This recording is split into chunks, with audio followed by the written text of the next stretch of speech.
Hey everybody, Brian back with you, Z-Health Specialist and Functional Aging Specialist. I'm excited today to talk to you about your brain, which you've probably heard that before if you've been around Strong Tower or heard me talk before. So the first thing I'm going to talk to you about today is fuel and activation and the feeding pattern for the brain. So your brain needs two things to survive. It needs fuel, it needs activation.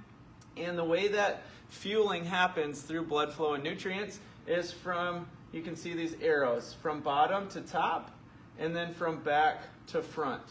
So the survival stuff, the cerebellum, the brainstem, really important stuff down here gets fueled first, and then the second priority is the cortex. And so things like our movement, our executive decision making, things all the way up here in the prefrontal cortex, like decision making, will get fuel last. So if you're wondering if emotionally you're feeling off, energy levels are feeling off, or maybe you're not making amazing decisions and struggling with habit change, that makes sense to us if you're not getting enough fuel to these areas, because then we'll lose fuel to these areas too. There's some complexity in neurology, but really the more you learn about it, you also realize that it's very orderly.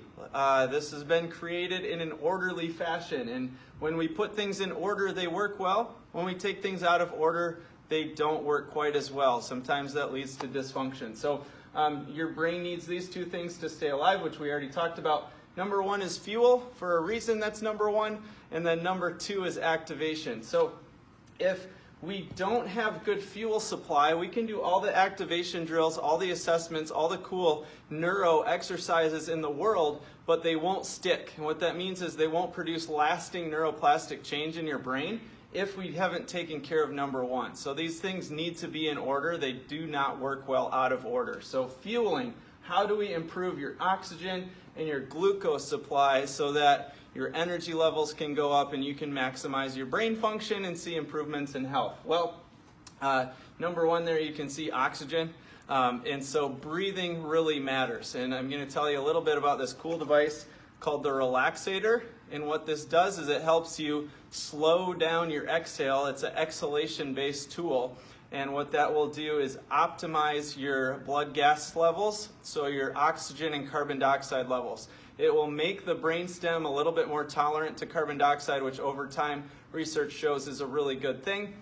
So this Relaxator we sell at the studio, they're $30, and the benefits that are right here on the box from the Relaxator: it promotes relaxation and mental clarity, it strengthens your breathing muscles, increases energy and the ability to burn fat, which a lot of our clients are after, maybe one or both of those, and it balances your nervous system. So just wanted to tell you a little bit about how we can better fuel your brain so that when we do all the cool activations, we get better results. How does the Relaxator work?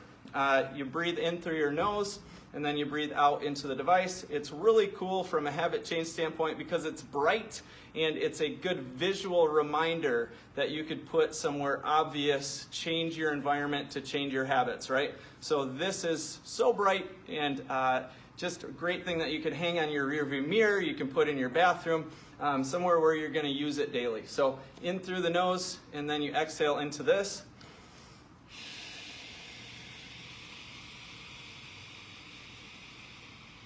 And it will slow down your exhale, strengthen those exhalation muscles, and fantastic. So I just wanted to tell you a little bit more again about how to maximize your brain and improve your health using fuel first.